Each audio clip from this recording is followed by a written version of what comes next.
नमस्कार दोस्तों, मैं रोशन। आप सभी का स्वागत है अपने यूट्यूब चैनल स्टडी व्यू 2.0 में। आज हम लोग करने वाले हैं एक नए वीडियो के साथ फिर से केंद्रीय शिक्षा पात्रता परीक्षा सीटेट, जो प्रीवियस ईयर क्वेश्चन देखने को मिलेंगे 21/12/2021 का क्वेश्चन, जिसमें हम लोग करेंगे पेपर 2 क्लास 6 से क्लास 8 के लिए। पेपर 2 क्लास 6 से क्लास 8 के लिए जो करेंगे सामाजिक अध्ययन है ना, सोशल साइंस का और सोशल साइंस का क्वेश्चन करेंगे, जिसमें बाल विकास सोशल साइंस करते हैं। चलिए, अगर आप लोग वीडियो मेरे चैनल पे नए हैं तो चैनल को सब्सक्राइब कर दें। अगर वीडियो अच्छा लगता है तो वीडियो को लाइक और शेयर कर दें। चलिए स्टार्ट करते हैं आज का पहला क्वेश्चन से, बाल विकास एवं शिक्षा शास्त्र का क्वेश्चन से। बोला जा रहा है कि विकास की दिशा और क्रम हर बच्चे के लिए समान होता है, लेकिन हर बच्चा अपनी गति से विकसित होता है। यह बाल विकास के निम्नलिखित में से किस सिद्धांत को दर्शाता है? बोला जा रहा है कि विकास की दिशा और क्रम हर बच्चे के लिए समान होता है, लेकिन हर बच्चा अपनी गति से विकसित होता है। यह बाल विकास के निम्नलिखित में से किस सिद्धांत को दर्शाता है? सिद्धांत की बात करें तो इसका हो जाएंगे पृथकता। इसका क्या हो जाएंगे? पृथकता का सिद्धांत। ठीक है, क्वेश्चन नंबर आते हैं 2 पे। कथन दिया गया है। कथन ए में बच्चों और बचपन के बारे में सामान्यीकृत दावा करना कठिन है, क्योंकि इसमें बहुत ही बहुलता या विविधता है। तर्क में दिया गया आर में क्या है कि बचपन एक सामाजिक सांस्कृतिक संकल्पना है। बचपन एक सामाजिक सांस्कृतिक क्या है? संकल्पना है। तो इसका कथन देख लेते हैं क्या क्या सही हो जाएंगे। इसका ए और दोनों क्या है? सही है। या ए और आर दोनों सही है, और ए की सही व्याख्या करता है ए, है ना। आर ए की सही व्याख्या करता है ए। ठीक है, अगला क्वेश्चन पे चलते हैं। क्वेश्चन नंबर 3, निम्नलिखित में से कौन सा कथन बच्चे की सामाजिकरण की प्रक्रियाओं की सही व्याख्या है? तो इसका व्याख्या देख लेते हैं हम लोग। सही व्याख्या क्या हो जाएंगे? इसका हो जाएगा बच्चों का विकास आनुवांशिक और परिवेशीय कारकों का जटिल पारस्परिक प्रभाव है। बच्चों का विकास आनुवांशिक और परिवेशीय कारकों का जटिल क्या है? पारस्परिक प्रभाव है ना। क्वेश्चन नंबर 4 पे आते हैं। क्वेश्चन नंबर 4 क्या बोला था कि पियाजे के विकास सोपान सिद्धांत का सही विकास चरण क्रम पहचानिए। पियाजे के विकास सोपान सिद्धांत का सही विकास चरण का पहचान करना है इसमें। इसका क्या हो जाएगा? संवेदीगामक, पूर्व संक्रियात्मक, मूर्त क्रियात्मक और औपचारिक क्रियात्मक। जीन पियाजे द्वारा प्रतिपादित किया कि विकास सिद्धांत मानव बुद्धि की प्रकृति, उसके विकास से संबंधित एक विवश सिद्धांत है। इसका विकास सिद्धांत के सोपानों का सही क्रम इस प्रकार है। सबसे पहले क्या हो जाएंगे?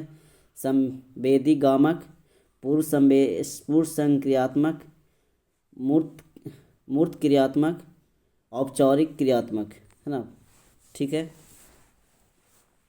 अगला क्वेश्चन पे चलते हैं। क्वेश्चन नंबर 5 पे चलते हैं। क्वेश्चन नंबर 5 बोला जा रहा है कि निम्नलिखित में से कौन सा पियाजे के सिद्धांत की आलोचना प्रस्तुत करता है? निम्नलिखित में से कौन सा पियाजे के सिद्धांत की आलोचना प्रस्तुत करता है? तो इसका हो जाएगा पियाजे ने पूर्व संक्रियात्मक अवस्था में बच्चों की क्षमताओं को कम कर आंका था, है ना। इसलिए क्या है? इसकी आलोचना की गई है। पियाजे ने पूर्व संक्रियात्मक अवस्था में बच्चों की क्षमताओं को कम कर क्या किया गया था? आंका है। क्योंकि जीन पियाजे का कहना है कि जैसे जैसे बच्चे की आयु बढ़ती है उसका कार्य क्षेत्र भी बढ़ता है, और वैसे वैसे उसकी बुद्धि का भी विकास होता है। अतः पूर्व संक्रियात्मक अवस्था में बच्चों की क्षमताओं को कम कर आंका गया था पियाजे के द्वारा। ठीक है, चलिए अगला क्वेश्चन पर चलते हैं। क्वेश्चन नंबर 6 पे लॉरेंस कोहलबर्ग के अनुसार बच्चों का नैतिक चिंतन वह पुरस्कार और दंडन द्वारा किस स्तर में नियंत्रित होता है। बोला जा रहा है कि लॉरेंस कोहलबर्ग के अनुसार बच्चों का नैतिक चिंतन वह पुरस्कार और दंडन द्वारा किस स्तर में नियंत्रित होता है। तो इसको हो जाएगा पूर्व पारंपरिक। इसका क्या हो जाएगा? पूर्व पारंपरिक स्तर, क्योंकि इस अवस्था में बालक जो है नैतिकता का अभाव होता है ना। बालक में क्या होता है? नैतिकता का अभाव होता है, परंतु बालक का नैतिक प्रारंभ हो जाता है तथा बालक अपने परिवार के वयस्क सदस्यों से नैतिकता की बातें सीखता है। इसी स्तर की दो अवस्थाएं हैं, एक दंड की अवस्था है और वाह पुरस्कार है ना। एक वाह पुरस्कार है, एक दंड की अवस्थाएं माना गया है इसमें लॉरेंस कोहलबर्ग के अनुसार। यहाँ तक क्लियर है। अगला क्वेश्चन पे चलते हैं। क्वेश्चन नंबर 7 पे आते हैं। क्वेश्चन नंबर 7 क्या बोला जा रहा है कि जीन पियाजे के अनुसार मानव शिशु में कौन सी प्रवृत्तियाँ और प्रतिक्रिया जन्मजात होती है। जीन पियाजे के अनुसार मानव शिशु में कौन सी प्रवृत्तियाँ और प्रकृतियाँ जन्मजात होती है। तो जन्मजात के हो जाएंगे तो इसका स्कीमा क्या होती है? ये जन्मजात पाई जाती है। आपके द्वारा जैसे गुलाब बोलने पर आपको मस्तिष्क में गुलाब का चित्र बन जाता है ना। गुलाब बोलने पर आपके मस्तिष्क में क्या बन जाता है? गुलाब का चित्र बन जाता है। अर्थात जैसा बोलना जाए उसकी तस्वीर आपकी अवधारणा आना चाहिए, उसको हम लोग स्कीमा बोलते हैं। क्वेश्चन नंबर 8 पे आते हैं। लेव वाइगोत्स्की के अनुसार नए ज्ञान की संरचना किस क्षेत्र में होती है, उस क्षेत्र के बीच है। बोला लेव वाइगोत्स्की के अनुसार नए ज्ञान की संरचना किस क्षेत्र में होती है, उस क्षेत्र के बीच में क्या होती है? उस क्षेत्र के बीच में चलिए देखते हैं इसका। जो कि बच्चा जानता है और उसमें जानने का सामर्थ्य है। जो कि बच्चा जानता है और उसमें जानने का क्या होता है? सामर्थ्य होता है।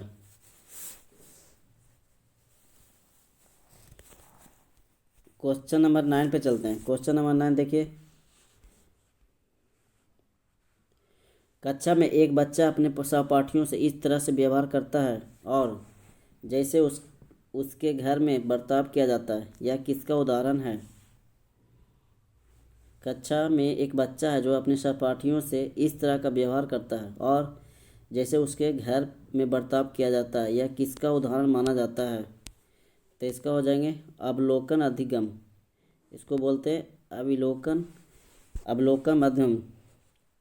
अवलोकन अधिगम में क्या होता है कि जिसे सोशल लर्निंग भी कहते हैं। इसको हम सीखने का एक क्या है? रूप है, जिसमें लोग किसी अन्य व्यक्ति को उसका व्यवहार देखकर नया व्यवहार प्राप्त करते हैं। ठीक है,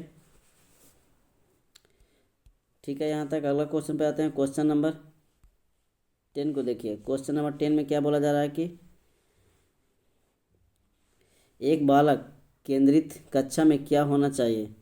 एक बालक केंद्रित कक्षा में क्या होना चाहिए, है ना। एक बालक केंद्रित कक्षा में क्या क्या होना चाहिए। तो चलिए इसको देखते हैं। इसका कोड देख लीजिए, यानी 1 2 4 है ना। 1 2 और 4 होना चाहिए। 1 2 4 में क्या दिया है कि बहुत से संसाधनों का प्रावधान होना चाहिए। ये सही बात है। उसके बाद 2 में लचीलता समूहीकरण होना चाहिए। पाठचर्या में लचीलता भी होना चाहिए। उसके बाद आता है कि छात्रों की सक्रिय सहभागिता भी होना चाहिए। इसमें छात्रों की सक्रिय सहभागिता भी होनी चाहिए।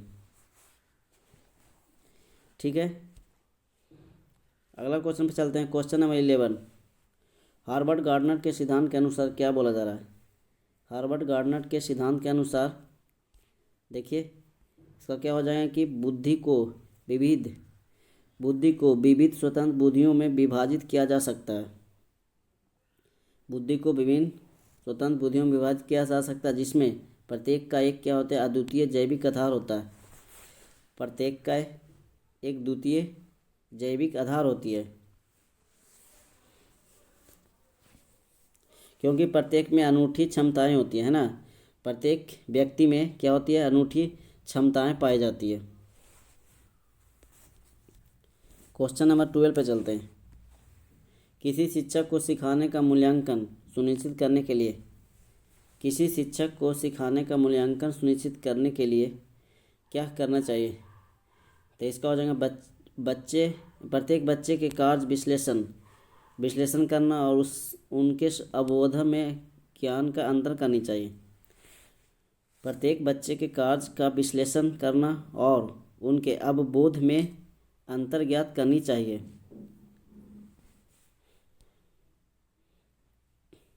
अगला क्वेश्चन देखते हैं। अगला क्वेश्चन नंबर 13 बोला कि राष्ट्रीय शिक्षा नीति 2020 द्वारा सुझाई गई समग्र 260 डिग्री बहुआयामी रिपोर्ट क्या प्रस्तावित करती है?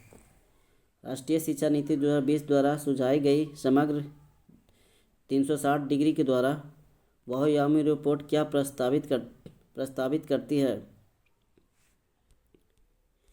इसका क्या हो जाएगा? स्व आकलन और समूहन आकलन का समावेशन। स्व आकलन और समूहन आकलन का क्या हो जाएंगे? इसमें समावेशन हो जाएंगे। ठीक है, चलिए देखते हैं अगला क्वेश्चन को। क्वेश्चन नंबर आते हैं क्वेश्चन नंबर 14 पे। विभिन्न भाषीय पृष्ठभूमि से आने वाले विद्यार्थियों की कक्षा में एक शिक्षक को क्या करनी चाहिए? मतलब बोला जा रहा है कि अलग अलग भाषा से जो आते हैं लोग बच्चे, तो उसमें एक शिक्षक को क्या करनी चाहिए?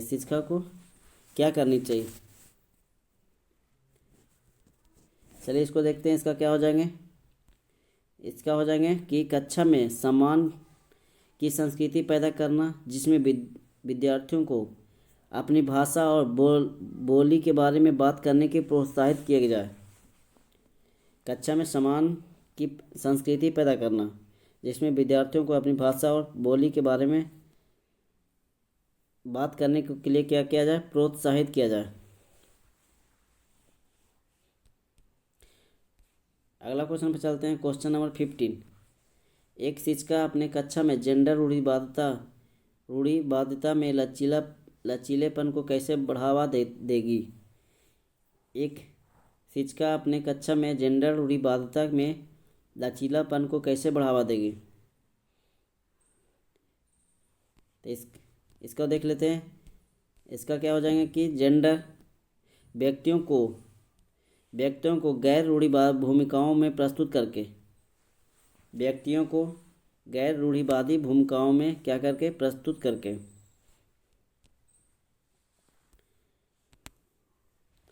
अगला क्वेश्चन पे आते हैं। Question number 16।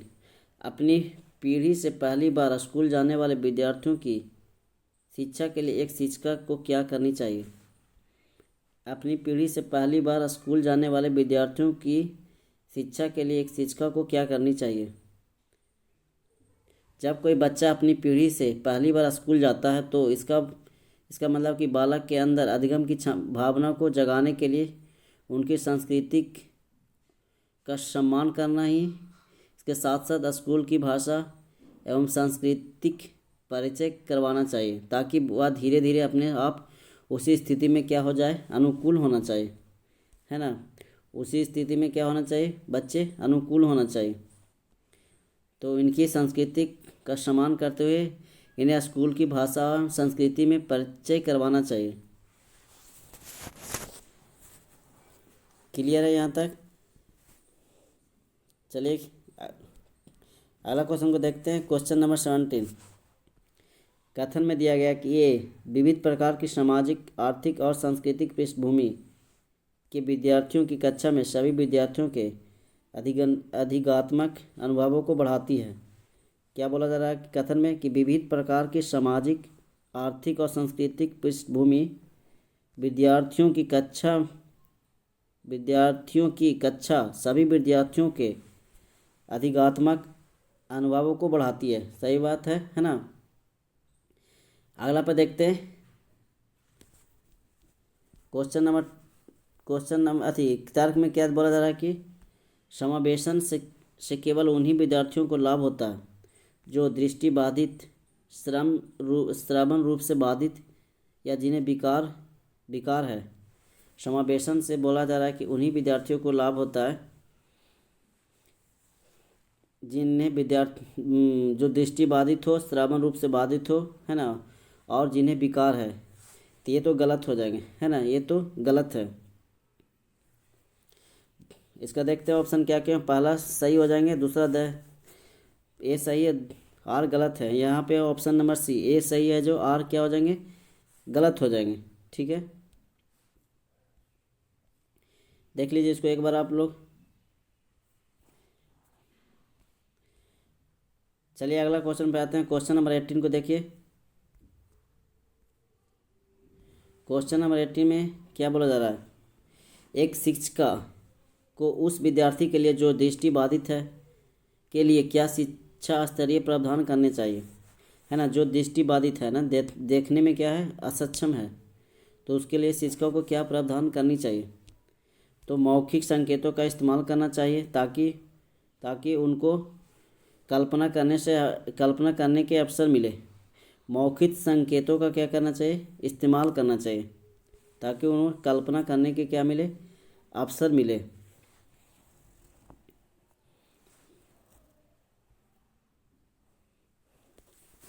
चलिए अगला क्वेश्चन पे चलते हैं।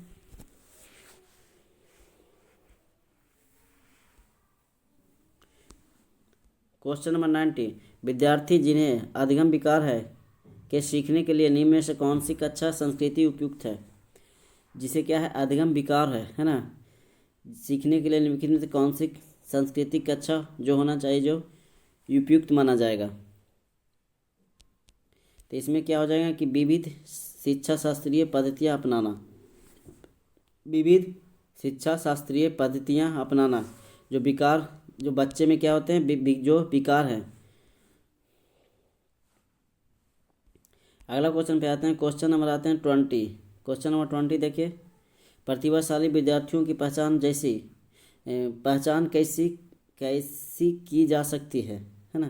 प्रतिभाशाली विद्यार्थियों की पहचान कैसे की जा सकती है, या तो कैसी की जा सकती है। ठीक है,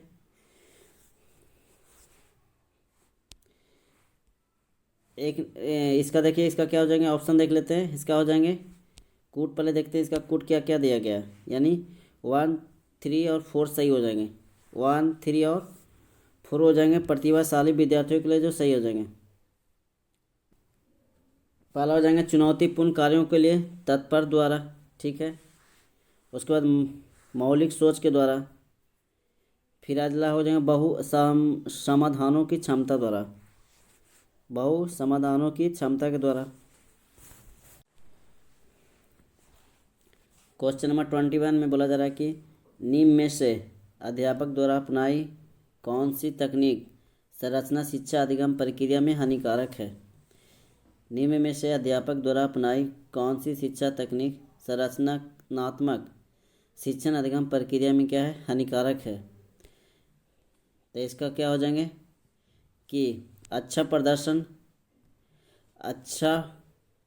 ना करने वाले बच्चों को प्रेरित करने के लिए काले स्टार देना, है ना। अच्छा प्रदर्शन ना करने वाले बच्चों को प्रेरित करने के लिए काले स्टार देना। ठीक है, तो ये हानिकारक हो जाएंगे। अगला क्वेश्चन पे आते हैं 22 पे। क्या कक्षा में सहज ज्ञान चिंतन को प्रोत्साहित किया जाना चाहिए। क्या सहज ज्ञान चिंतन को प्रोत्साहित किया जाना चाहिए। तो हाँ, बच्चों का सहज ज्ञान और अनुमान उनके ज्ञानात्मक चिंतन को विकसित करने में सहायता करते हैं। बोला जा रहा है कि बच्चों का सहज ज्ञान ही क्या है कि और उनके अनुमान ज्ञानात्मक चिंतन को विकसित करने में वो सहायता प्रदान करते हैं। ठीक है, क्वेश्चन नंबर आते हैं 23 पे। क्वेश्चन नंबर 23 बोल देखिए, इसमें कथन दिया गया है। क्वेश्चन नंबर आते हैं 23।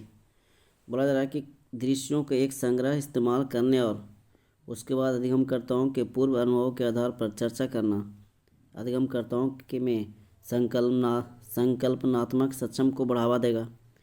ठीक है, चलिए देखते हैं तर्क क्या दिया गया है कि अधिगमकर्ताओं उन्हें दी गई सामग्री क्रियाकलापों के आधार पर उनके मौजूदा विचारों को नए विचारों से जोड़कर सक्रिय रूप से अपने ज्ञान की संरचना करते हैं। सही विकल्प का चयन करना। बोला जा रहा है कि अधिगमकर्ता उन्हें दी गई सामग्री या क्रियाकलाप के आधार पर उनके मौजूदा विचारों को नए विचारों से जोड़कर सक्रिय रूप से अपने ज्ञान की संरचना करते हैं। तो इसका क्या हो जाएंगे, देख लेते हैं सही क्या हो जाएंगे इसका। और ए और आर दोनों सही है। और ए का सही व्याख्या कर और ए आर है जो सही व्याख्या करता है ए की, है ना। आर है जो सही व्याख्या कर रहा है किसकी, ए की। इसका क्या हो जाएंगे, दोनों सही हो जाएंगे। क्वेश्चन नंबर आते हैं 24 पे। बच्चे डैश तरीके से सीखते हैं और डैश तरीके से नहीं सीखते हैं। बच्चे डैश तरीके से सीखते हैं और डैश तरीके से नहीं सीखते हैं। तो बच्चे हैं जो वर्तुलाकार तरीके से सीखते हैं और एक रेखीय तरीके से नहीं सीखते हैं। ठीक है, ऑप्शन नंबर ए हो जाएंगे इसका।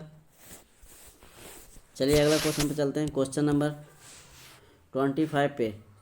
क्वेश्चन नंबर 25 में बोला जा रहा है कि अधिगम हेतु एक प्रेरक वातावरण देने के लिए शिक्षक को क्या करनी चाहिए। तो इसका हो जाएंगे यह मानना चाहिए कि भावनात्मक और संज्ञानात्मक पहलू एक दूसरे को प्रभावित करते हैं। यह मानना चाहिए कि भावनात्मक और क्या बोला जा रहा है कि संज्ञानात्मक पहलू है जो एक दूसरे को प्रभावित करते हैं। तो इसका सही हो जाएंगे। चलिए अगला क्वेश्चन पे आते हैं। क्वेश्चन नंबर 26 पे बोला जा रहा है कि विद्यार्थियों के सार्थक शिक्षण के लिए उत्साहित करने के लिए उन्हें उद्देश्य रूप में डैश के स्थान पर डैश प्रेरित करना चाहिए। विद्यार्थियों के सार्थक शिक्षण के लिए कौन सा शिक्षण, सार्थक शिक्षण के लिए उत्साहित करने के लिए उन्हें उद्देश्य के रूप में, है ना, उन्हें उत्साहित करने के लिए उन्हें उद्देश्य के रूप में डैश के स्थान पर प्रेरित करना चाहिए। तो इसका क्या हो जाएंगे, उद्देश्य के रूप में उपलब्धि के स्थान पर उद्देश्य प्रेरित करना चाहिए, है ना। उपलब्धि के स्थान पर उद्देश्य प्रेरित करना चाहिए। तो ये सही हो जाएंगे। क्लियर है। अगला क्वेश्चन पे चलते हैं। क्वेश्चन नंबर आते हैं 27 पे। क्वेश्चन नंबर 27 पे आते हैं। क्वेश्चन नंबर 27 में क्या बोला जा रहा है कि विद्यार्थियों के काम में त्रुटियां क्या इंगित करती है। विद्यार्थियों के काम में त्रुटियां क्या इंगित करती है। चलिए इसका देख लेते हैं। इसका क्या हो जाएंगे। विद्यार्थियों के सोच वयस्कों से गुणात्मक रूप से भिन्न है। विद्यार्थियों की सोच है जो वयस्कों से गुणात्मक रूप से क्या हो जाएंगे, इसका भिन्न हो जाएंगे। क्वेश्चन नंबर आते हैं 28। क्वेश्चन नंबर 28 में क्या बोला जा रहा है, देखिए बोला जा रहा है कि समस्या समाधान की निम्नलिखित प्रक्रियाओं का उनके वर्णन से मिलान कीजिए। समस्या समाधान की निम्नलिखित प्रक्रियाओं का उनके वर्णन से क्या करना है, उसको मिलान करना है। चलिए इसका कोड देखते हैं। इसका मिलान सही क्या हो जाएंगे, सही हो जाएंगे ए का 2, बी का 4, सी का 1 और डी का 3, है ना। यानी 2 4 1 3 क्या क्या हो जाएंगे, 2 4 1 3। चलिए इसको यहाँ पे हम लोग लिख लेते हैं 2 4 1 3 के साथ। 2 4 1 3, है ना।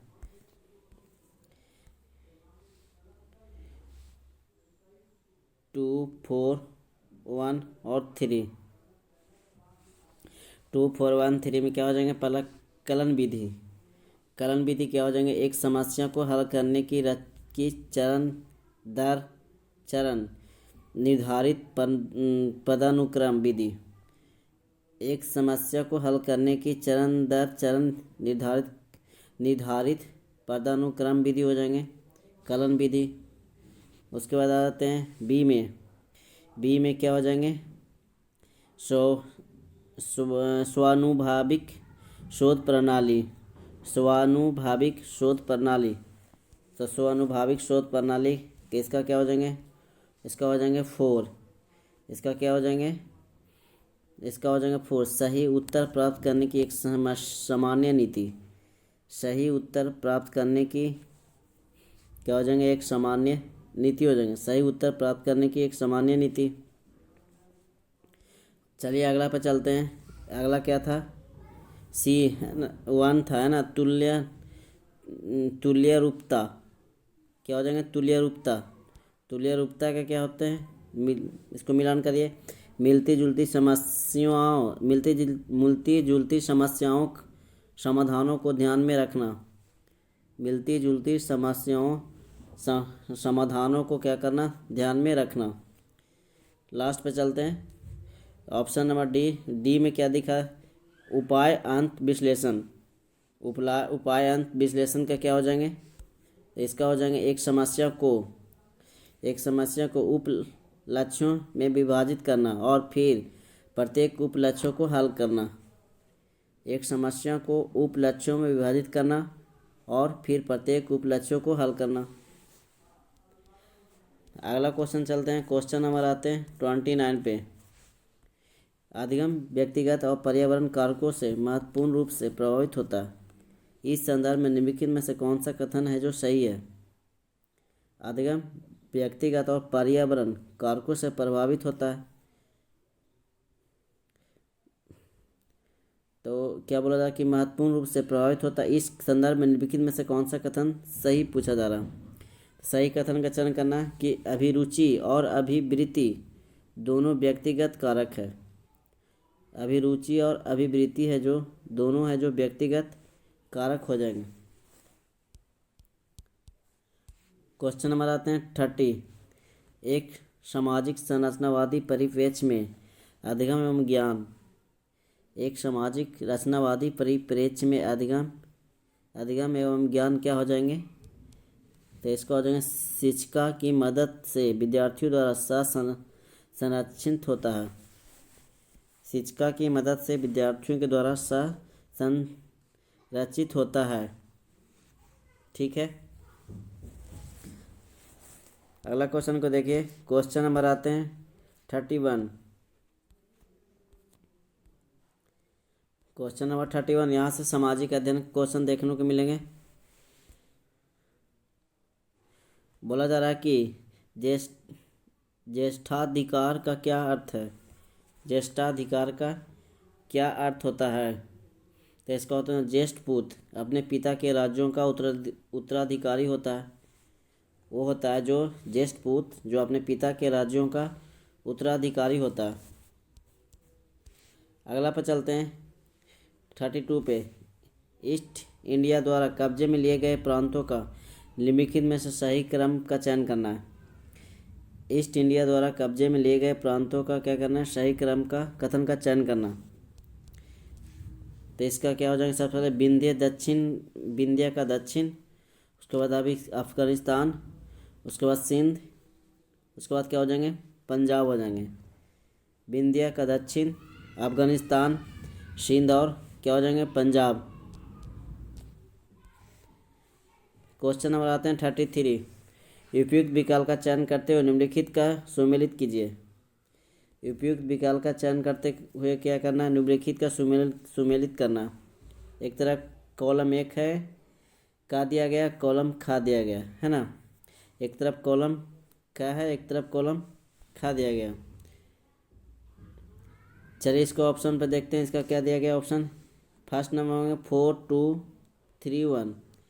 क्या क्या मैच करना है 4 2 3 1 के साथ? यानी हो जाएंगे इसका 4 2 3 और 1 हो जाएंगे, है ना? 4231। सैनिक वेतनाधिकारी क्या हो जाएंगे? सैनिक वेतनाधिकारी सदर। सैनिक वेतनाधिकारी क्या हो जाएंगे? सदर हो जाएंगे।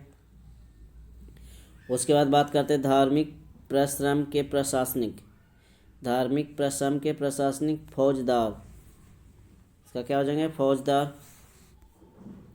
सेना नायक, सेना नायक, सेना नायक क्या हो जाएंगे? बख्शी। सेना नायक क्या हो जाएंगे? बख्शी। उसके नगर की बात करते हैं तो कोतवाल। नगर में कौन से होते थे? कोतवाल होते थे। पहला क्या था? सैनिक वेतनाधिकारी सदर को बोलते थे। धार्मिक प्रश्रम के प्रशासनिक को क्या बोलते थे? फौजदार। ठीक है। उसके बाद सेना नायक को बख्शी बोलते थे। नगर में क्या होते थे? कोतवाल होते थे। ठीक है, यहाँ तक सभी को क्लियर हो गए होंगे। चलिए अगला क्वेश्चन देखते हैं। क्वेश्चन नंबर 34 पे निम्नलिखित दो कथनों को पढ़े और उपयुक्त का विकल्प का चयन करना। चलिए कथन को देखते हैं। पितरादुरा उत्कीर्णित संगमरमर अथवा बालुआ पत्थर पर रंगीन पत्थरों को दबाकर बनाए गए। पितरादुरा उत्कीर्णित संगमरमर अथवा बालुआ पत्थर पर रंगीन पत्थरों पर दबाए गए तो ये सही हो जाएंगे। उसके बाद आते हैं अगला क्या है कि शाहजहां ने इनका प्रयोग लाल किले में राजकीय न्याय और शाही दरबार के अंत संबंध पर बल देने के लिए किया है। शाहजहां ने इनका प्रयोग लाल किले में राजकीय न्याय और शाही दरबार के अंत संबंध पर बल देने के लिए किया है। तो ये भी सही है। कथन भी इसका क्या हो जाएगा? सही है, यानी ए या बी दोनों सही हो जाएंगे। इसका हो जाएंगे ए या बी दोनों हो जाएंगे, सही हो जाएंगे। यानी इसका ऑप्शन देख लेते हैं। ए बी दोनों सही है, यानी ऑप्शन नंबर डी है ना। ए बी क्या हो जाएंगे? दोनों है जो सही हो जाएंगे। कथन ए और कथन बी। अगला क्वेश्चन आते हैं 35 पे। निम्न पंक्तियों के आधार पर सही विकल्प का चयन करना है। निम्न पंक्तियों के आधार पर क्या करना है कि सही विकल्प का चयन करना। शिक्षा मौखिक थी और गुरु शिष्यों की शिक्षा थी जो मौखिक थी। गुरु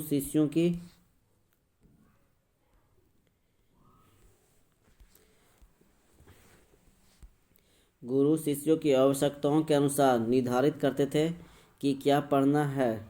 छात्रों को अलग अलग कक्षाओं में नहीं बांटा जाता था। गुरु छात्र के अधिगम के स्तर के अनुसार छात्रों के समूह से शैक्षिक आदान प्रदान करते थे। ठीक है, तो इसका क्या हो जाएंगे? देखते हैं कुट क्या क्या सही हो जाएंगे। इसका हो जाएंगे बी और सी दोनों सही है। बी और सी है जो सही है, यानी नंबर 2 और नंबर 3 हो जाएंगे, सही हो जाएंगे। यानी प्रणाली लचीली है, ये सही है। उसके बाद प्रणाली स्थानीय ज़रूरतों के अनुकूल है, ये भी क्या हो जाएंगे? दोनों सही है। प्रणाली है जो लचीली है और प्रणाली है जो स्थानीय ज़रूरतों के अनुकूल है, तो दोनों क्या हो जाएंगे? इसका सही हो जाएंगे। अगला क्वेश्चन पे चलते हैं 36 पे। इसमें भी कथन दिया गया है। कथन क्या है कि ए और बी, उस पर सही उत्तर का चयन करना है। शराब बनाने वाले नाई और बावर्ची को ऊंचे प्रशासनिक पदों पर बैठाने के लिए मोहम्मद तुगलक की आलोचना हुई है। मोहम्मद तुगलक की क्या हुई है? आलोचना हुई है। ठीक है, ये सही बात है। उसके बाद बोला जा रहा है कि यह उस समय में प्रचलित सामाजिक आर्थिक रूढ़िबद्ध धारणाओं को प्रदर्शित करता है। तो ये दोनों सही है ना।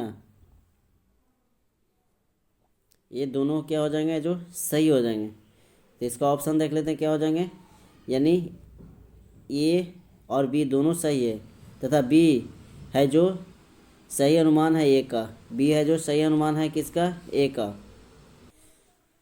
क्वेश्चन नंबर आते हैं 37। पद, वेतन, सैन्य उत्तरदायित्व निर्धारित करने के लिए मुगलों द्वारा प्रयोग में लाई गई श्रेणी क्रम व्यवस्था कहलाती थी।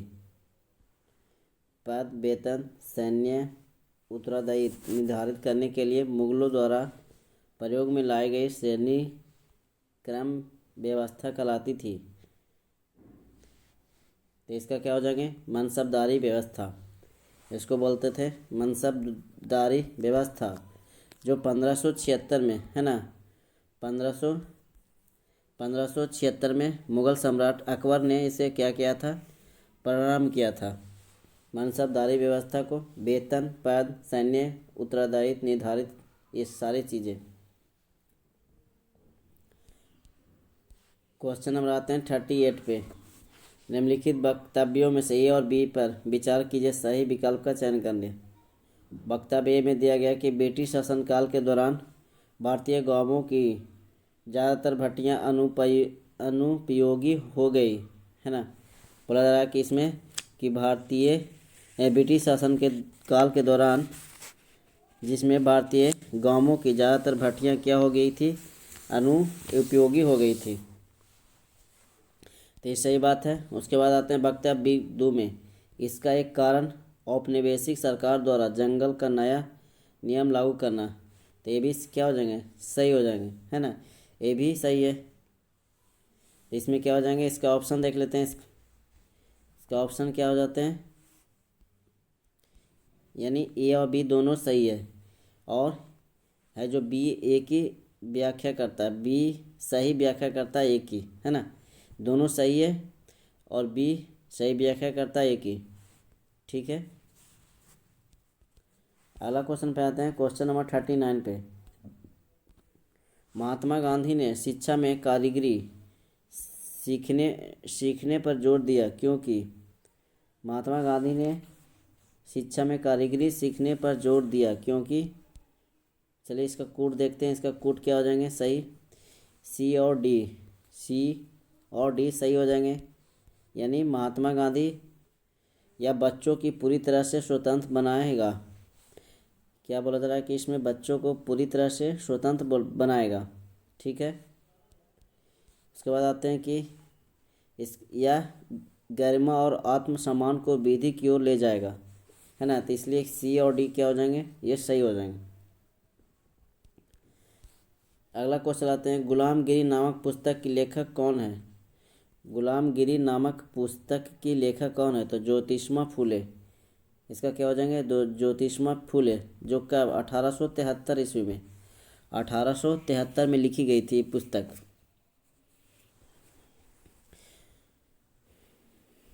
ठीक है। अगला क्वेश्चन पे आते हैं। क्वेश्चन नंबर आते हैं 41 पे। पेरियार का गैर ब्राह्मण आंदोलन डैश विचारधारा पे आधारित था। तो इसका हो जाएंगे कि स्वयं को धार्मिकता से मुक्त करना, क्योंकि सभी असमानताओं को ईश्वर की देन के रूप में प्रोत्साहित किया गया था। स्वयं को धार्मिकता से मुक्त करना, क्योंकि सभी असमानताओं को ईश्वर की देन से क्या किया गया था? प्रोत्साहित किया गया था। ये सही हो जाएंगे। क्वेश्चन में आते हैं 42 पे। 1906 में संग्राम संगमा की बगावत इसलिए हुई क्योंकि जनजातीय समूहों ने 1906 में संग्राम संगमा की बगावत इसलिए हुई क्योंकि जनजातीय समूह में क्या हो गया था? इसका कि असम में औपनिवेशिक वन कानूनों का विरोध किया। असम में औपनिवेशिक वन कानूनों का क्या क्या विरोध किया। इसमें क्या था कि इमारती लकड़ी का उत्पादन करने वाले जो इमारती लकड़ी उत्पादन करते थे उसके लिए, है ना, कानून बनाया गया था। अगला क्वेश्चन पे आते हैं, क्वेश्चन नंबर 43 पे। औपनिवेशिक भारत में स्टील तथा लौह धातुकर्म औपनिवेशिक भारत में स्टील तथा लौह धातुकर्म में गिरावट पर चर्चा करने के लिए आप निम्न में से कौन सा कारण देंगे? आप कोट क्या क्या हो जाएंगे? सही हो जाएंगे। ऑप्शन नंबर 43 पे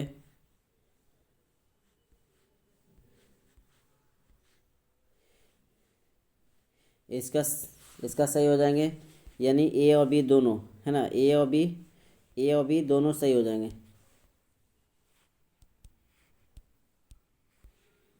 ए में क्या बोला जा रहा है, ए में देखिए, औपनिवेशिक भारत में स्टील तथा लौह धातु कर में गिरावट पर चर्चा करने के लिए आप निम्न में से कौन सा कारण देंगे, यानी दोनों सही है। यानी अंग्रेजों द्वारा नवाबों तथा राजाओं को हराने के परिणाम स्वरूप इंग्लैंड से आयात होने लगा था, है ना, ये सही है। उसके बाद चलते हैं 2 पे, ऑप्शन नंबर बी पे। नए वन कानूनों ने लोगों पर आरक्षित वनों में जाकर लकड़ी इकट्ठा करने पर पाबंदी लगा दी, तो ये भी सही हो जाएंगे, ये भी दोनों क्या हो जाएंगे, इसका सही हो जाएंगे। क्वेश्चन नंबर आते हैं 44 पे। संविधान की संविधान की समवर्ती सूची उपलब्ध कराई गई, संविधान की समवर्ती सूची उपलब्ध कराई गई, तो इसका हो जाएंगे समुदाय द्वारा निर्वाह किए जाने वाली जिम्मेदारियां की अलग श्रेणी बनाने के लिए, इसका क्या हो जाएंगे, समुदाय द्वारा निर्वाह किए जाने वाली जिम्मेदारियों की अलग श्रेणी बनाने के लिए, तो ये सही हो जाएंगे। क्वेश्चन नंबर 45 पे आते हैं। स्तंभ 1, स्तंभ 1 और स्तंभ 2 दिया गया है और क्या करना है, मैच करना है, ठीक है, दोनों स्तंभों को मैच करना है। चलिए इसका ऑप्शन देख लेते हैं, इसका क्या सही क्या हो जाएंगे, यानी इसका सही हो जाएंगे 1 3 4 2, है ना, 1 3 4 2 के साथ मैच करते हैं, 1 3 4 2, यानी पहला क्या हो जाएंगे 1 अफ्रीका। अफ्रीका क्या है, एक विश्व की सबसे लंबी नदी, विश्व की सबसे लंबी नदी अफ्रीका में बहती है ना, जिसको हम लोग नील नदी के नाम से जानते हैं। सबसे लंबी नदी नील नदी जो अफ्रीका, इसका लंबाई की बात करते हैं लगभग 6,650 किलोमीटर हो जाएंगे। तो अफ्रीका में विश्व की सबसे लंबी नदी है जो नील नदी है। उसके बाद बात करते हैं अंटार्कटिका की, क्या हो जाएंगे इसका, अंटार्कटिका, तो इसका हो जाएंगे अंटार्कटिका हो जाएंगे एक अस्थाई मानव निवासी नहीं है, इसमें अंटार्कटिका में क्या है, जो अस्थाई मानव की निवासी नहीं होते हैं। इसके बाद बात करते हैं ऑस्ट्रेलिया। ऑस्ट्रेलिया क्या है, इसका हो जाएगा द्वितीय महाद्वीप, ऑस्ट्रेलिया हो जाएंगे एक द्वितीय महाद्वीप के रूप में। उसके बाद आते हैं दक्षिण अमेरिका। दक्षिण अमेरिका और विश्व की सबसे बड़ी नदी, दक्षिण अमेरिका है जो विश्व की सबसे बड़ी नदी, ठीक है, जिसको हम लोग अमेजन नदी के नाम से भी जानते हैं, है ना, विश्व की सबसे बड़ी नदी जिसको अमेजॉन के नाम से जानते हैं, विश्व की सबसे बड़ी जो दक्षिण अमेरिका में है, जो विक्टोरिया झील से निकलती है ना। अमेजन नदी कहाँ से निकलती है, तो बात करें विक्टोरिया झील से निकलती है। यहाँ तक क्लियर है। क्वेश्चन नंबर आते हैं 46 पे। भारत में किन तिथियों पर विषुवत होता है, भारत में किन तिथियों पर क्या होता है कि विषुवत होता है, तो इसका क्या हो जाएंगे 22 मार्च और 23 सितंबर को, 22 मार्च और 23 सितंबर को क्या होते हैं, विषुवत होता है, 22 मार्च 23 सितंबर को। इसमें बात करते हैं वर्ष में 2 दिन 21 मार्च और 23 सितंबर, इसमें क्या हो जाएंगे 21 मार्च और 23 सितंबर। बात करें तो 21 मार्च और 23 सितंबर जो पृथ्वी पर दिन और रात की अवधि बराबर होती है। 21 मार्च और 23 सितंबर पर पृथ्वी की दिन और रात की अवधि क्या होती है, बराबर होती है, क्योंकि बोला जा रहा है कि ग्लोब पर सबसे लंबी अक्षांश रेखा कौन सी है, ग्लोब पर सबसे लंबी अक्षांश रेखा कौन सी है, तो इसका हो जाएगा विषुवत अथवा भूमध्य रेखा, इक्वेटर, या तो विषुवत भी बोल सकते हैं या तो भूमध्य रेखा भी बोल सकते हैं इसको, ठीक है। इसकी लंबाई की बात करते हैं तो लगभग 40,069 है ना। 40,069 और जो ये कहाँ पे स्थित है, ये पृथ्वी के उत्तरी गोलार्ध और दक्षिणी गोलार्ध के दो बराबर भागों में काटती है। भूमध्य रेखा है जो पृथ्वी के उत्तरी गोलार्ध और दक्षिणी गोलार्ध के दो बराबर भागों में काटता है ना। ये हो गया उत्तरी, ये हो गया दक्षिणी गोलार्ध।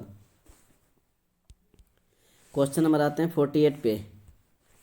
यदि भारत में शाम 6:30 बजे होंगे तो लंदन में तब क्या समय होगा। यदि भारत में शाम 6:30 बजे होंगे तो लंदन में क्या समय होगा। तो इसका क्या हो जाएंगे, इसको देख लेते हैं। दोपहर 1 बजे, ये क्या हो जाएंगे, दोपहर 1 बजे, क्योंकि जो भारत का समय है लंदन के समय से 5.5 घंटा क्या है, आगे है ना। 5.5 घंटा है जो आगे है। अगला क्वेश्चन पे आते हैं, क्वेश्चन नंबर 49। छत्रक शैल का निर्माण निम्न में से किसके द्वारा अपर्दन क्रिया से होता है। किसके अपर्दन क्रिया से होता है। छत्रक शैल का निर्माण निम्न में से किसके द्वारा अपर्दन क्रिया से होता है। तो हो जाएंगे पवनों के अपर्दन क्रिया से होता है।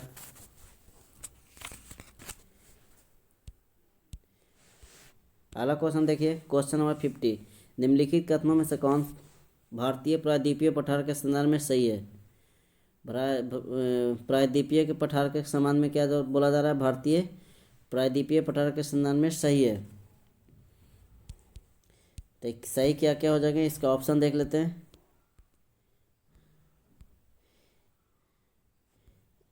यानी ए बी डी क्या क्या सही है, ए सही है, बी सही है और डी सही है। ए में क्या क्या है, ए में बोला जा रहा है कि इसकी आकृति, प्रायद्वीपीय पठार है जो इसकी आकृति त्रिभुजाकार है, ठीक है, तथा इसका धरातल काफ़ी ऊंचा नीचा है। इसकी आकृति भुजाकार है तथा इसका धरातल है जो ऊंचा नीचा है। बी में चलते हैं। बी में क्या सही है, इस क्षेत्र बोला जा रहा है कि इस क्षेत्र में बहुत सी पहाड़ी श्रृंखलाएं हैं, जैसे विंध्य एवं सतपुड़ा पहाड़ी, विंध्य एवं सतपुड़ा पहाड़ी। उसके बाद बोलते हैं पश्चिम की तरफ बहने वाली नदियां नर्मदा ताप्ती इसी क्षेत्र में होकर बहती है। नर्मदा एवं ताप्ती है जो इसी क्षेत्र में होकर क्या कहती है, बहती है। यानी ए बी और डी क्या हो जाएंगे, सही हो जाएंगे। अगला क्वेश्चन आते हैं, निम्नलिखित में से कौन सा कथन सही है। निम्नलिखित में से कौन सा कथन है जो सही है। तो इसका सही कथन का चयन करना। जब लाल किला अवसादी शैल से बना है, सही है। जबकि ताजमहल कायांतरी शैल से बना है, तो ये भी सही हो जाए, है ना। तो ये ऑप्शन नंबर 1 क्या हो जाएंगे, ऑप्शन नंबर 1 सही हो जाएंगे। क्वेश्चन नंबर आते हैं 52 पे। निम्नलिखित में कौन सी पवन मौसमी पवन का उदाहरण है ना। जो निम्नलिखित में से कौन सी पवन है जो मौसमी पवन का उदाहरण माना गया है। तो इसका हो जाएगा मानसूनी पवन। मानसूनी पवन को हम लोग मौसमी पवन भी कहते हैं। अगला क्वेश्चन पे आते हैं, क्वेश्चन नंबर 53। कथन दिया गया 1 और 2 और सही विकल्प का चयन करना है। कथन ए में बोला कि चांद पर जीवित बचे रहने के लिए अंतरिक्ष यात्री को विशेष सुरक्षा पोशाक पहननी पड़ती है, ये सही है। उसके बाद इसमें बोला जा रहा है कि चांद पर वायुदाब नहीं है और अंतरिक्ष यात्रियों को शरीर की रक्त सिराएं विपरीत वाल के कारण क्या हो सकती है, फट सकती है। तो इसका क्या हो जाएंगे, देख लेते हैं सही क्या हो जाएंगे।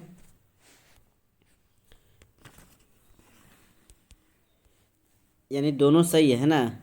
इसका है जो दोनों हो जाएंगे जो सही हो जाएंगे। और ए बी है जो एक ही सही व्याख्या करता है, दोनों सही है। बी है जो एक ही क्या कर रहा है, सही व्याख्या कर रहा है। आते हैं क्वेश्चन नंबर आते हैं 54। कौन सा देश सहारा मरुस्थल नहीं आता है। कौन सा देश सहारा मरुस्थल में नहीं आता है। तो इसका हो जाएगा लीबिया।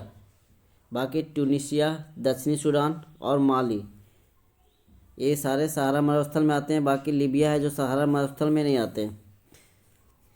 सहारा मरुस्थल उत्तरी अफ्रीका में स्थित है। उत्तरी अफ्रीका में स्थित लगभग इसका 92 लाख किलोमीटर इसका वर्ग क्षेत्रफल है सहारा मरुस्थल का। इसमें कौन कौन से देश आते हैं? माली, ट्यूनीशिया, दक्षिणी सूडान। इसके बाद और क्या क्या आते हैं? दक्षिणी सूडान के बाद मिस्र आते हैं, मोरक्को आते हैं, अल्जीरिया आते हैं, नाइजर आते हैं। ये सारे देश में क्या होते हैं? देश तक क्या है? फैले हुए हैं। अगला क्वेश्चन पे आते हैं, क्वेश्चन नंबर 55 पे। तटीय प्रदेशों और शुष्क प्रदेशों में मृदा संरक्षण का सबसे उचित तरीका कौन सा है? तटीय प्रदेशों और शुष्क प्रदेशों में मृदा संरक्षण का सबसे उचित तरीका है जो उचित तरीका कौन सा है? तो हो जाएंगे रक्षक मेखलाएँ। इसका क्या हो जाएंगे? रक्षक मेखलाएँ हो जाएंगे। विकल्प दिया है ए और बी है। सही विकल्प का क्या करना है? चयन करना है। चलिए देखते हैं सही विकल्प। कथन में दिया गया है कि संयुक्त क्षेत्र के उद्योगों का स्वामित्व एवं संचालन राज्यों और व्यक्तियों अथवा व्यक्तियों के समूह द्वारा होता है। व्यक्तियों के समूह द्वारा होता है। ठीक है, ये सही है। अमूल डेयरी संयुक्त क्षेत्र का उद्योग है। ये भी क्या हो जाएंगे? ये भी सही हो जाएंगे। दोनों है जो सही है। तो इसका कथन क्या हो जाएंगे? इसका ऑप्शन देख लेते हैं। क्वेश्चन नंबर 56 यानी ए और बी दोनों। क्वेश्चन नंबर आते हैं, 1 मिनट। इसका क्वेश्चन नंबर आते हैं 56। इसका हो जाएंगे संयुक्त क्षेत्र के उद्योगों का स्वामित्व एवं संचालन राज्यों और व्यक्तियों अथवा व्यक्तियों को समूह द्वारा होता है। ये सही है। बाकी अमूल डेयरी संयुक्त क्षेत्र का उद्योग है, ये सही नहीं है ना। बी है जो सही नहीं है, यानी ए सही है और बी गलत है। बी है जो असत्य है। ठीक है, अगला क्वेश्चन को देखिए। क्वेश्चन नंबर है जो 57। मिल्पा क्या बोलते हैं? मिल्पा, रोका, लदांग किसके विभिन्न नाम है? क्या बोला जा रहा है? मिल्का, रोका, लदांग किसके है जो विभिन्न नाम पूछा जा रहा है। तो इसको हो जाएंगे स्थानांतरित कृषि का। स्थानांतरित कृषि का इसको हम लोग झूम कृषि भी बोलते हैं। स्थानांतरित कृषि को हम लोग झूम कृषि भी बोलते हैं, है ना। एक तरह से आदिम प्रकार की कृषि माना जाता है इसको। इसमें क्या किया जाता है कि पहले वृक्ष जो होते हैं, वृक्ष और उसमें वनस्पति को काट कर जला दिया जाता है, फिर उसे साफ कर भूमि की जुताई करते हैं। इसको स्थानांतरित कृषि कहते हैं। क्वेश्चन नंबर आते हैं 58 पे। चखे संघ समुदाय जो सीढ़ीनुमा खेती करते हैं वे निम्नलिखित में से कौन से राज्यों से संबंधित है? इसका हो जाएंगे नागालैंड। इसका क्या हो जाएंगे? नागालैंड। क्वेश्चन नंबर आते हैं 59। कक्षा में बच्चों ने एक विशेष बच्चे के साथ खाना बांटना से यह सोचकर इनकार किया कि बच्ची है जो गरीब और गंदा है। यह है तो एक तरह से इसको क्या मान सकते हैं हम लोग? इसको बोल सकते हैं भेदभाव, है ना। इसको हम लोग एक तरह से क्या बोलेंगे? भेदभाव के रूप में। क्वेश्चन नंबर आते हैं फिर 60। बोला जा रहा है कि सरकार के विभिन्न अंगों जैसे विधायिका, कार्यपालिका, न्यायपालिका के बीच शक्ति वितरण को कहा जाता है। तो इसको हम लोग बोलते हैं शक्ति का शैक्षिक वितरण। सरकार के विभिन्न अंगों जैसे विधायिका हो गया, कार्यपालिका, न्यायपालिका हो गया, है ना, बीच का शक्ति वितरण को कहते हैं शक्ति का, इसको क्षैतिज वितरण भी कहते हैं।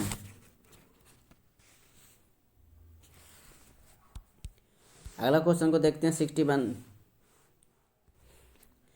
क्वेश्चन नंबर 61 में क्या बोला जा रहा है कि निम्नलिखित में से कौन सा राजतंत्रीय सरकार का पहलू है? निम्नलिखित में से कौन सा राजतंत्रीय सरकार का क्या बोला जा रहा है कि इसमें पहलू माना गया है? तो इसका देश पर राज करने के लिए राजा या रानी के पास संपूर्ण शक्तियाँ होती है। देश पर राज करने के लिए राजा या रानी के पास है जो संपूर्ण क्या होती है, शक्तियाँ होती हैं। ठीक है, अगला क्वेश्चन पे आते हैं 62 पे। निम्नलिखित में से किस रेशों को संसाधित करने के लिए जीनिंग मिल काम आती है? निम्नलिखित में से किस रेशों को संसाधित करने के लिए जीनिंग मिल है जो काम आती है? तो इसको हो जाएंगे कपास के रेशों को संसाधित करने के लिए। क्वेश्चन नंबर आते हैं 63। सप्ताह में 2 बार लगने वाला इरोड का कपड़ा बाजार संचार विश्वविद्यालय कपड़ा बाजार में से एक है। यह निम्नलिखित में से कौन सा राज्य में स्थित है? सप्ताह में 2 बार लगने वाला इरोड का कपड़ा बाजार संसार के विशालतम कपड़ा बाजारों में से एक है। यह निम्नलिखित में से कौन से राज्य में अवस्थित है? चलिए इसको देखते हैं।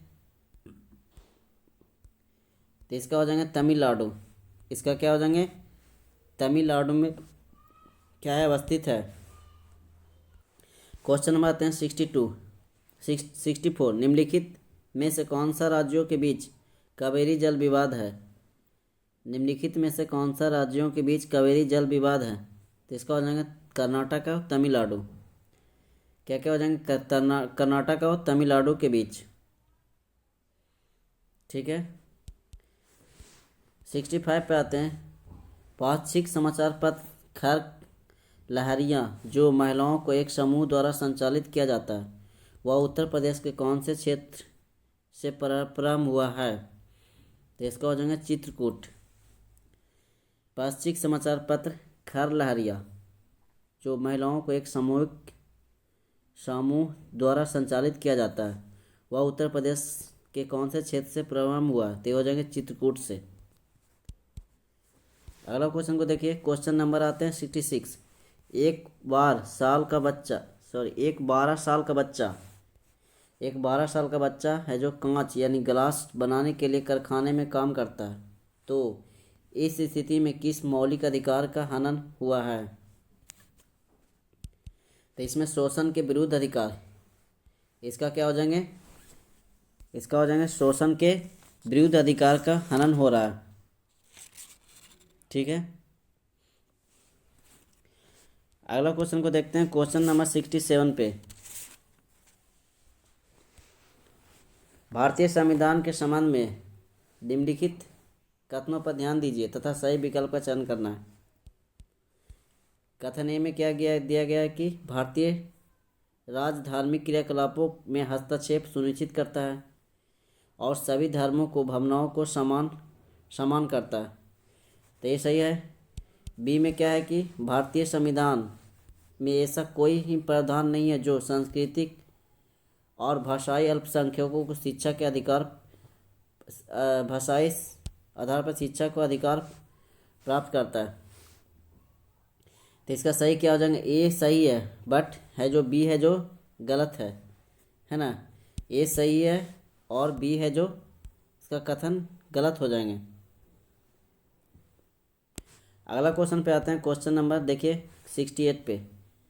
निम्नलिखित में से शहर में असम, नागालैंड, मिजोरम, अरुणाचल प्रदेश का साझा उच्च न्यायालय है, तो इसका हो जाएगा गुवाहाटी। निम्नलिखित में से कौन सा शहर है जो असम, नागालैंड, मिजोरम में और अरुणाचल प्रदेश, ये 4 राज्य है, इसका क्या है साझा उच्च न्यायालय? तो इसका हो जाएगा गुवाहाटी उच्च न्यायालय जो असम में है। अगला क्वेश्चन पे आते हैं 69। दलित शब्द का अर्थ होता है क्या? दलित शब्द का अर्थ क्या होता है? तो हो जाएंगे कुचला या टूटा हुआ। कुचला या टूटा हुआ। 70 पे आते हैं। यदि कुछ लोग किसी अन्य प्रदेश के श्रमिकों को उनके प्रदेश में काम नहीं करने देते हैं, तो इससे श्रमिकों के किस मौलिक अधिकार का उल्लंघन हो रहा है?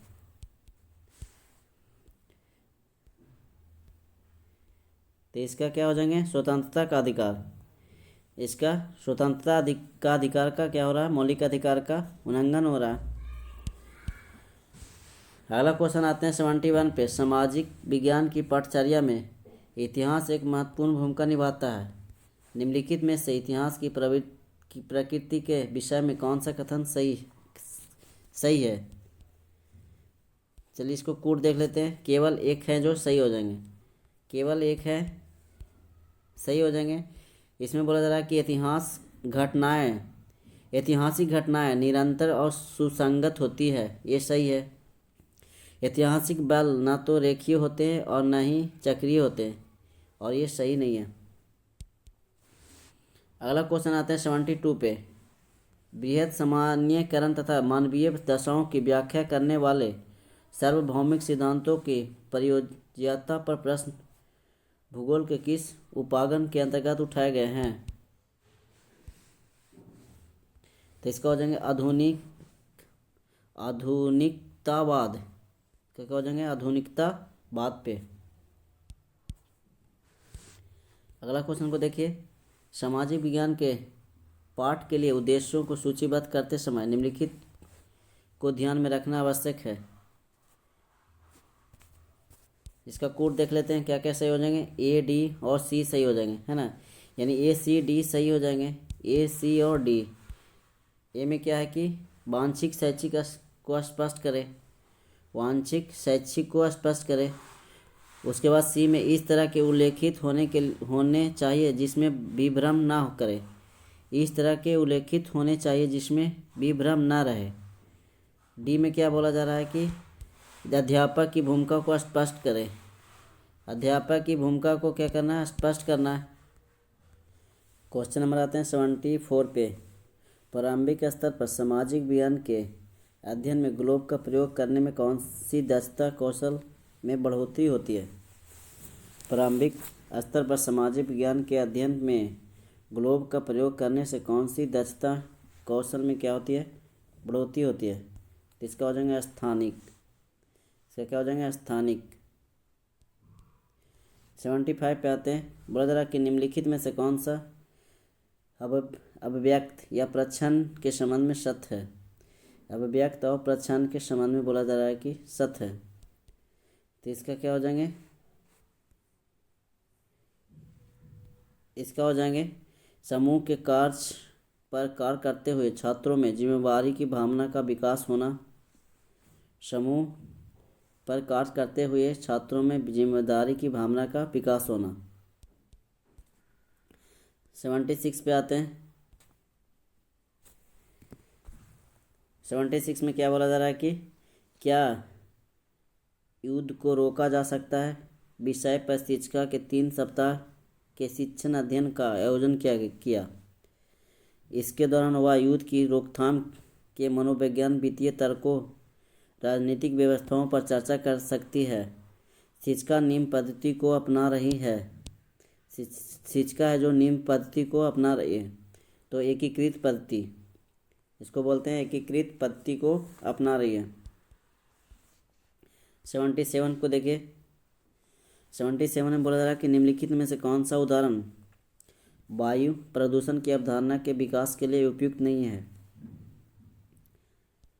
निम्नलिखित में से कौन सा उदाहरण वायु प्रदूषण की अवधारणा के विकास के लिए उपयुक्त नहीं है। तो इसका हो जाएंगे आसपास की दुकानों में पॉलीथीन बैग के उपयोग पर चर्चा।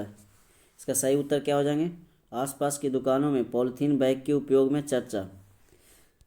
अगर आप लोग वीडियो पे नए हैं तो वीडियो को लाइक कर दें और वीडियो को ज़्यादा से ज़्यादा शेयर कर दें, अगर आप लोगों को वीडियो अच्छा लग रहा है तो।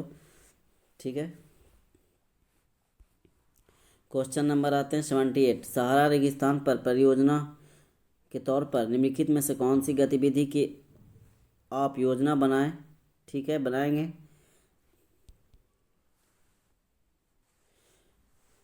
गतिविधि की आप योजना बनाएंगे जिससे छात्र भी अपने आप कर सकेंगे। सहारा रेगिस्तान पर परियोजना के तौर पर आप परियोजना पर निम्नलिखित में से कौन सी गतिविधि की आप योजना बनाएंगे जिससे छात्र भी क्या करेंगे, अपने आप उसको कर सकेंगे। तो इसका हो जाएगा कि सहारा रेगिस्तान पर जानकारी एकत्रित करें और कक्षा के लिए प्रस्तुतिकरण बनाएं। सहारा रेगिस्तान पर जानकारी एकत्रित करें और कक्षा के लिए प्रस्तुतिकरण बनाएं। अगला क्वेश्चन आते हैं 79 पे। सामाजिक विज्ञान में आलोचनात्मक चिंतन की प्रासंगिकता के संदर्भ में कौन सा कथन सत्य है? सामाजिक विज्ञान में आलोचनात्मक चिंतन की प्रासंगिकता के संदर्भ में कौन सा कथन है जो सत्य है? तो इसको देखते हैं कूट, यानी ए डी और ई हो जाएंगे जो सत्य हो जाएंगे। यानी सत्य की खोज में प्रश्नों और आलोचनाओं का उद्दीपन। उसके बाद डी में चलते हैं, छात्रों को अज्ञानता और असमंजस से मुक्त कराना। ठीक है। अगला पे चलते हैं, अधिगमकर्ताओं और विचार और वास्तविकताओं के अनुचित दावों से मुक्त कराना। ये क्या हो जाएंगे? ए डी और ई हो जाएंगे जो सही हो जाएंगे, है ना। ए डी ई सही हो जाएंगे। अगला क्वेश्चन पे चलते हैं। क्वेश्चन नंबर 80 देखिए। बोला जा रहा है कि इनमें कौन से सामाजिक विज्ञान प्रश्न आलोचनात्मक चिंतन कौशल विकास के लिए अधिक संभावना रखते हैं? इनमें से कौन सा सामाजिक विज्ञान प्रश्न आलोचनात्मक चिंतन के कौशल विकास के लिए अधिक संभावना रखते हैं?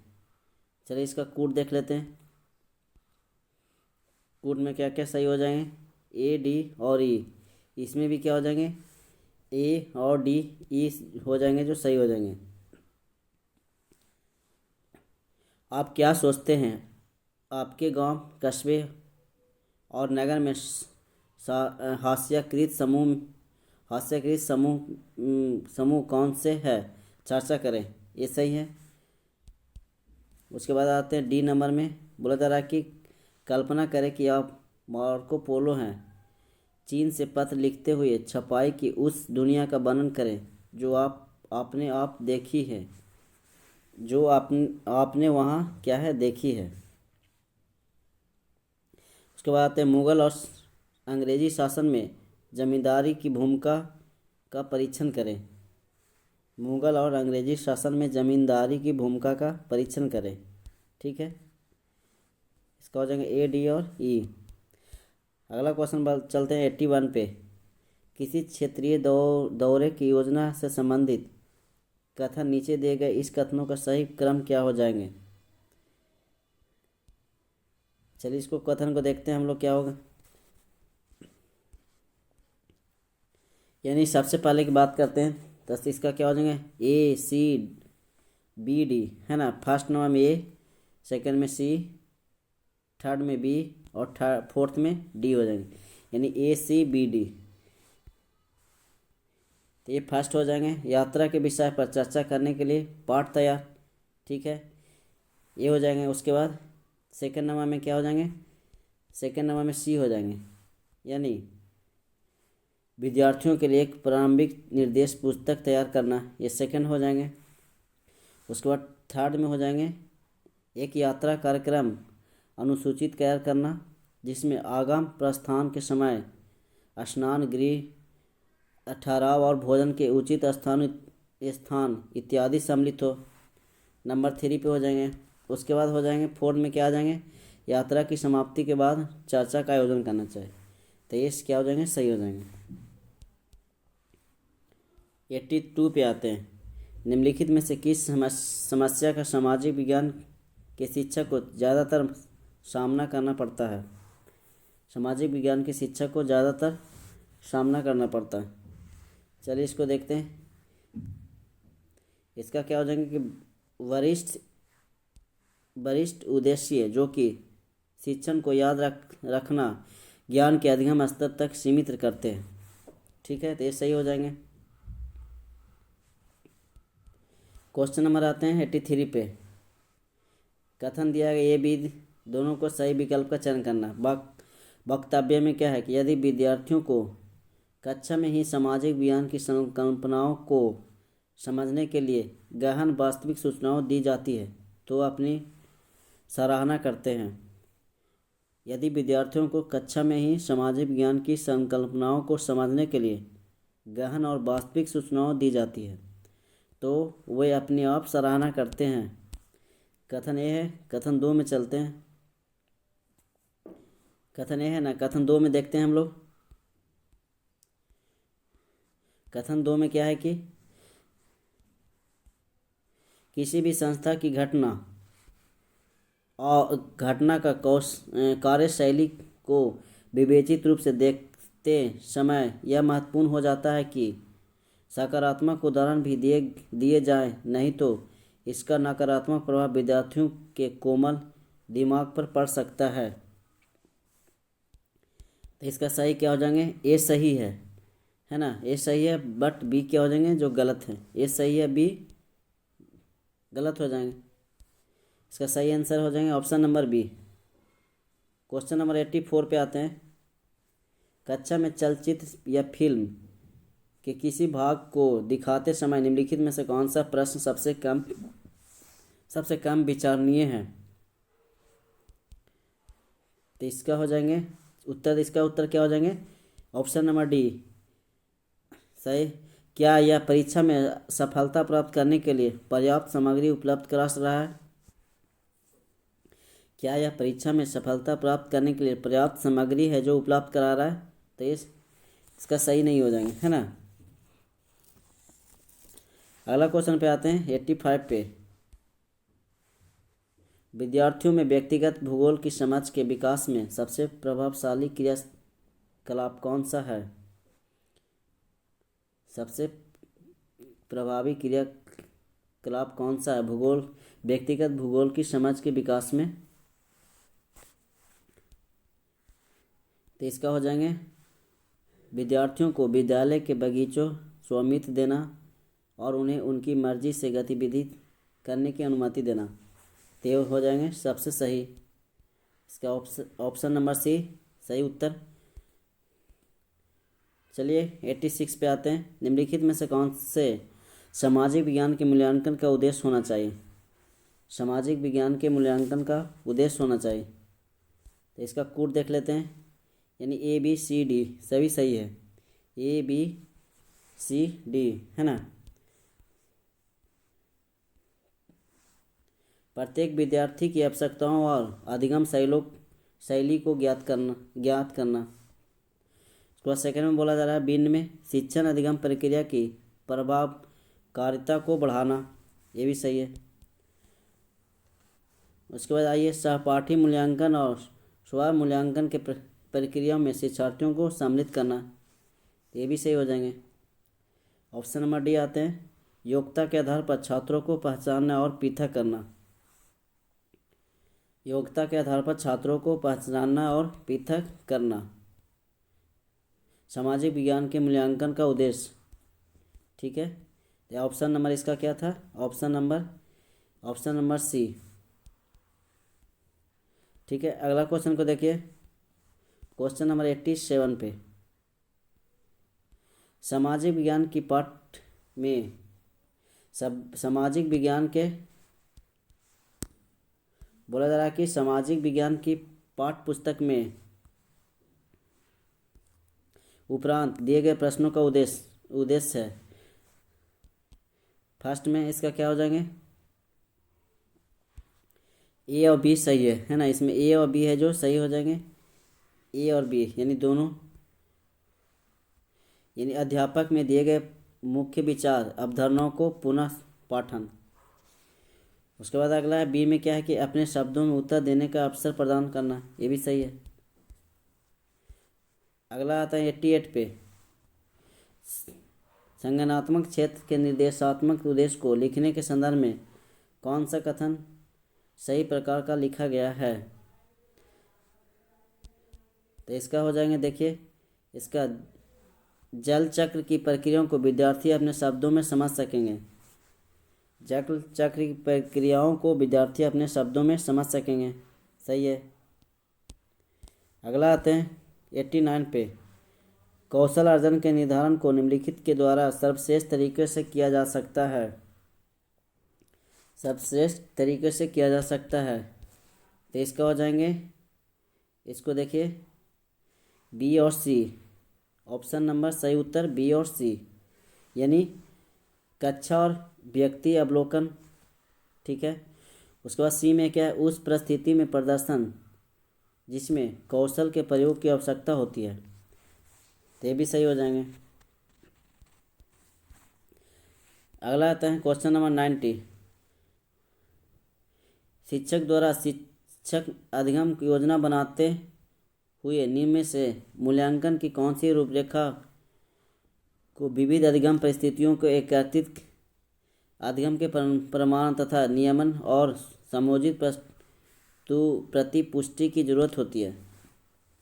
शिक्षक द्वारा शिक्षण अधिगम योजना बनाते हुए निम्न में से मूल्यांकन की कौन सी रूपरेखा को विविध अधिगम परिस्थितियों से एकत्रित अधिगम के प्रमाण तथा नियमित और समयोजित प्रतिपुष्टि की जरूरत होती है।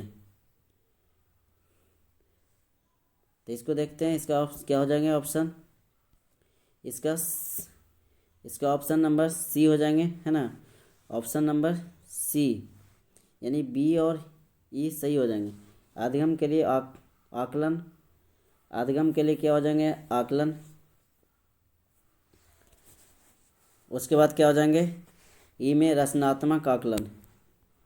इसका क्या हो जाएगा, ई में रचनात्मक आकलन। ये आज का लास्ट क्वेश्चन था। अगर आप लोगों को वीडियो अच्छा लगा है तो वीडियो को लाइक कर दें। अगर चैनल पे नए हैं तो चैनल को सब्सक्राइब कर दें। अब वीडियो को ज़्यादा से ज़्यादा शेयर करें। आप लोगों को मेरे तरफ से सभी को धन्यवाद।